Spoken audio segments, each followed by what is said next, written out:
Oscar is always on right track. That is why Fast Track Taxi app உடனே download பண்ணுங்க. தற்போதைய செய்தியை பார்க்கிறோம். முதல்வர் மு க ஸ்டாலின் தலைமையில் பல்கலைக்கழக துணைவேந்தர்கள் கூட்டம் தலைமைச் செயலகத்தில் தொடங்கியிருக்கிறது. காட்சிகளை பார்க்கிறோம்.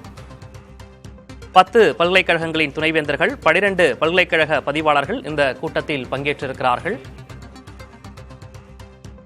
முதல்வர் மு க ஸ்டாலின் தலைமையில் பல்கலைக்கழக துணைவேந்தர்கள் கூட்டம் தலைமைச் செயலகத்தில் தற்போது தொடங்கியிருக்கிறது. துணைவேந்தர்களை நியமிக்கும் அதிகாரத்தை தமிழக அரசுக்கு உச்சநீதிமன்றம் அளித்த நிலையில் இந்த கூட்டம் தற்போது நடைபெறுவதால் முக்கியத்துவம் வாய்ந்ததாக பார்க்கப்படுகிறது. இது தொடர்பான கூடுதல் விவரங்களை செய்தியாளர் ரமேஷிடம் கேட்கலாம்.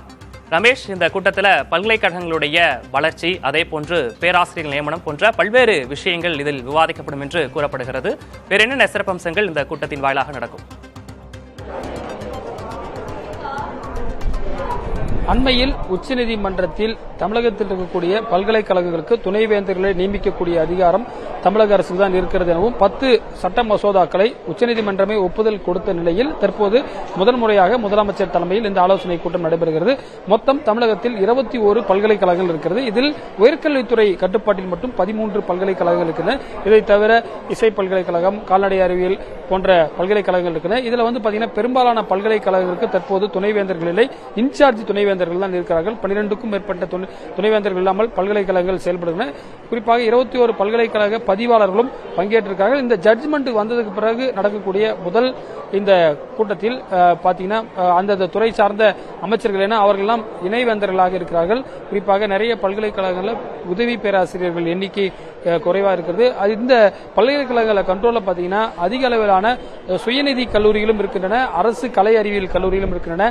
குறிப்பாக இந்தியாவிலே தமிழகத்தில் தான் அந்த உயர்கல்வி சேரக்கூடிய மாணவர்களுடைய எண்ணிக்கை அதிகமா இருக்குது. கிட்டத்தட்ட நேஷனல் ஆவரேஜை விட அதிகமா இருக்கிறதுனால குறிப்பாக அந்த எண்ணிக்கையை எவ்வாறு மேலும் உயர்த்துவது என்பது புதுமை பெண் திட்டம், அதே போல தமிழ் புதல்வன் திட்டங்கள்லாம் எந்த அளவுக்கு செயல்படுத்தப்படுகின்றன என்பது குறித்தெல்லாம் இதில் ஆலோசிக்கப்படுகிறது. ஏற்கனவே 2022ஆம் ஆண்டு இதே போன்று ஒரு கூட்டத்தை முதலமைச்சர் ஸ்டாலின் கூட்டியிருக்கிறார்.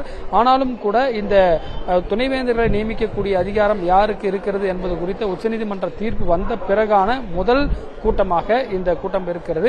உயர்கல்வித்துறை அமைச்சராக கோவி செழியன் நியமிக்கப்பட்ட பிறகான கூட்டமாகவும் இருக்கிறது. அவர் உயர்கல்வித்துறை கட்டுப்பாட்டில் மட்டும் 13 பல்கலைக்கழகங்கள் இருக்கின்றன. பெரியார் பல்கலைக்கழகம், மெட்ராஸ் யூனிவர்சிட்டி உள்ளிட்ட பல்கலைக்கழகங்கள் இருக்கின்றன. இது குறித்துதான் முதலமைச்சர் ஆலோசிக்க உள்ளார். குறிப்பாக காலியாக உள்ள பல்கலைக்கழகங்களுக்கு துணைவேந்தர்களை நியமிப்பது தொடர்பாகவும் இதில் ஆலோசிக்கப்படும் என தகவல் வெளியாயிருக்கிறது. விக்னேஷ், இந்த ஆலோசனை கூட்டம் தொடர்பான அடுத்தடுத்த விவரங்களுக்கு மீண்டும் தொடர்பு கொள்கிறோம். தற்போதைய விவரங்களுக்கு நன்றி ரமேஷ்.